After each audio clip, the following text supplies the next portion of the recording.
আজকে আমরা আলোচনা করব অধ্যায় 4 পদার্থ।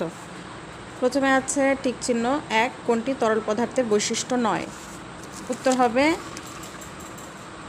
নির্দিষ্ট আকার আছে। 2 আছে পদার্থের অবস্থা কয়টি? উত্তর হবে 3টি। 3 আছে পানি ও বায়ুর কোন বৈশিষ্ট্যে মিল আছে? উত্তর হবে নির্দিষ্ট ওজন আছে। এরপরে আমরা যাব শূন্যস্থানে। শূন্যস্থানে বলছে যে অর্ধেক পানিসহ একটি গ্লাসে এক টুকরো পাথর ফেলে গ্লাসে পানির উচ্চতা কি হবে? বাড়বে। 2 মানে খতে আছে রাবারের নির্দিষ্ট আকার আছে কারণ এটি ড্যাশ পদার্থ, এটি হলো কঠিন পদার্থ। এবং গয়ে আছে প্রকৃতিতে পানি ড্যাশ অবস্থাতেই থাকে, এখানে উত্তর হবে 3 অবস্থাতেই থাকে। ঘতে আছে লৌহ জাতীয় পদার্থ এক ধরনের ড্যাশ পদার্থ, চুম্বক পদার্থ।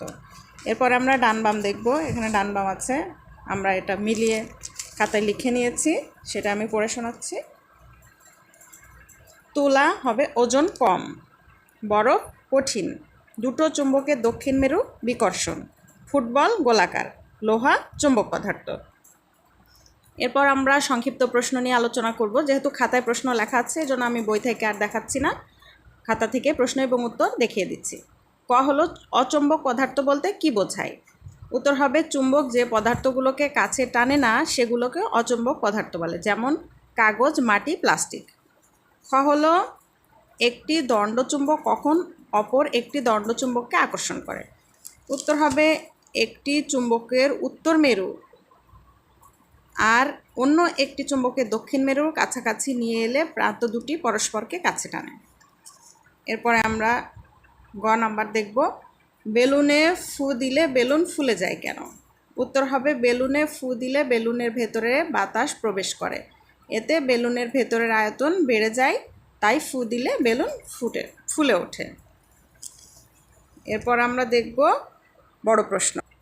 তো বর্ণনামূলক প্রশ্ন প্রথমে আমি পড়ে নিই, সেটা হলো দৈনন্দিন জীবনে ব্যবহার করি এরূপ 3টি বস্তুর নাম এবং তাদের দায়িত্বশীল ব্যবহার লিখি। উত্তর হবে প্রতিদিন আমরা নানা রকম বস্তু ব্যবহার করি, বস্তুর ধরন অনুসারে এগুলো ব্যবহারে আমাদের সতর্ক ও দায়িত্বশীল হওয়া উচিত। তাহলে কি কি সেগুলো, সেটা আমরা দেখব। 1 হলো গরম বস্তু। গরম কিছু ধরলে হাত পুড়ে যাবে, তাই সেটি ঠান্ডা হওয়ার জন্য অপেক্ষা করতে হবে। গরম অবস্থায় যদি ধরার প্রয়োজন হয় তাহলে কাপড় বা ন্যাকড়ার সাহায্যে ধরতে হবে। 2 আছে কাচের জার। কাচের তৈরি বস্তু এমনভাবে ধরতে হবে যেন হাত থেকে পড়ে ভেঙে না যায়। 3 নাম্বার হলো ছুরি। ছুরি জাতীয় ধারালো জিনিস ধরা বা ব্যবহারে সাবধান থাকতে হবে, যাতে নিজে বা অন্য কেউ খোঁচা খেয়ে আঘাতপ্রাপ্ত না হয়। এরপর আমরা খ নাম্বার প্রশ্নে যাব, বর্ণনামূলক।